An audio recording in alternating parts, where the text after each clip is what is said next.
So, si Brother Francis mag-present sa atin in 15 minutes, 15, 1-5 sa hierarchy. I wish to share hierarchy. That is, first I'd like to share hierarchy that could be found in the Bible. Then the hierarchy that has sidetracked, lost its way.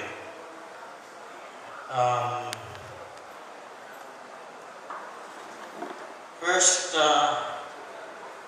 in the Old Testament, God always raises up leaders. God raises up prophets, even kings. So there are hierarchies. There's the priesthood. Even in olden times, there was Melchizedek. Now, here in the New Testament, if you just understand the words apostle, prophet,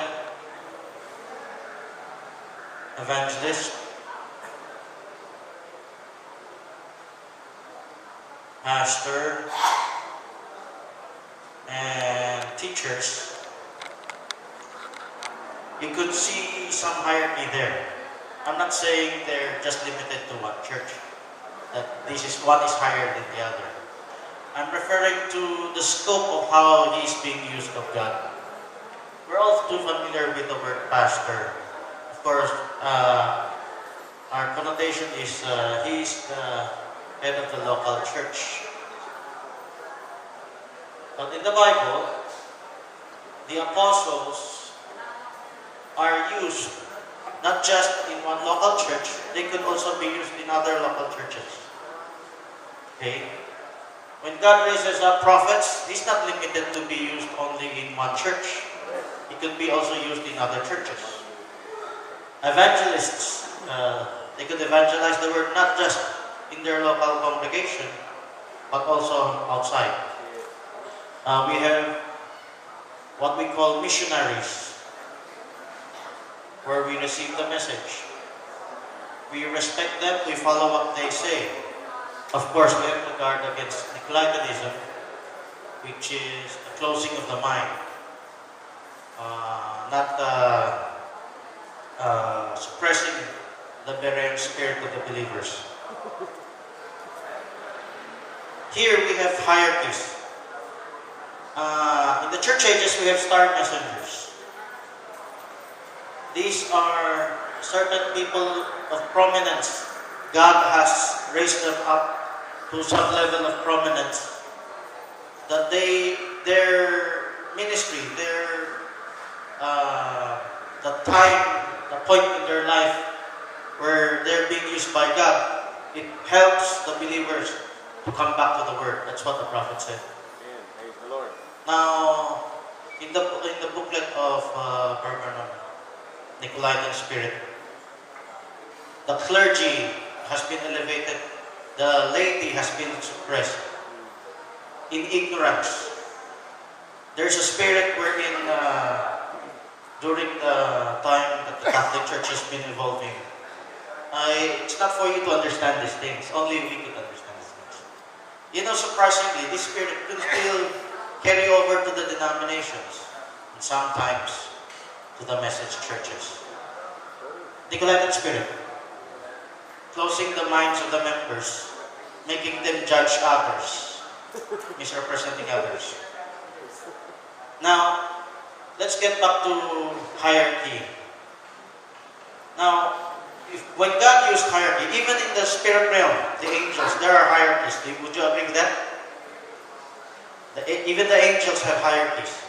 One angel said to the other angel, do not blow the grass and the green thing, and hold the four wings before, do not make them blow it.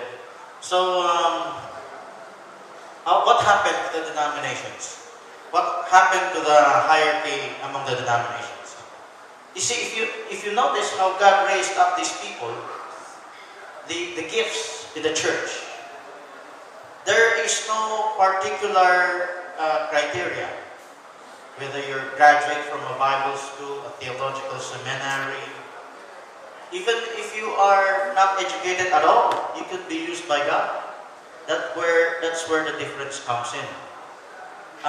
In a denominational hierarchy, you should have an accreditation. You should have a certificate. Without that, you could not stand, you could not preach, you could not stand any office. But when God raised up Paul, he was nothing. He was even an enemy of the gospel when God called him up. Galatians chapter 1. So God can call out anyone, even from the lowest ranking, the grassroots of the church, to be in position to the ministry. God could use anyone. I'm going to use another term here. We're talking about hierarchy. We have what in the Bible called seniority. Of course, that's the word in the Bible that's called the elders. Okay? And of course, I'm going to distinguish what is God-given hierarchy and what is the hierarchy just made up by men. God-given hierarchy is, if you are in a place of position, you are untouchable. You could not even be corrected. You could not even be talked to. Okay? Young ones should not talk to old people or ministers because that's disrespectful. So, that is a denominational thinking actually. Here, I'm just going to lay down some groundwork. What is the God-given hierarchy? So to say, how we should respect and follow the ministers of today. We believe, biblically, there are people being used in a greater way, in a smaller way, in a wider scope, in a smaller scope. As the prophet said, you are $1, some are 6 pence, some are just a dime. So here, let me use this. Brother a while ago mentioned one has been used in pioneering works. Would that remove him from? This is what we call seniority. And if you have seniority, you deserve some respect. Even if you commit errors. Get the picture? If you have, like our fathers in our flesh, they could commit mistake, but we still love them because they're our father. If possible, we could explain to him in a respectful way, this is where you got it wrong. Okay? Now, our fathers in flesh are wrong, we respect them, but if we are sane enough, we will not follow the error of his way. For example, our father would not use the telephone. We know better. He would not use the car. He would rather use a horse-driven carriage. Now, let's go to the other hand. What happened in the Bible among the apostles? God used Peter initially in the book of Acts. He was anointed to preach the day of Pentecost. He was called the Prince of the Apostles. The others just kept silent. But when God raised up Paul, his revelation far exceeded Peter's revelation. Paul was a newcomer compared to Peter. Peter had seniority, but Paul, at the time that God called him out, he is in the hierarchy of God. In the denominations, they follow seniority only. Since he is senior, he only has the post. In the corporate world, before it was like that. But nowadays, they see who is deserving, they'll give him the post. So the same with God.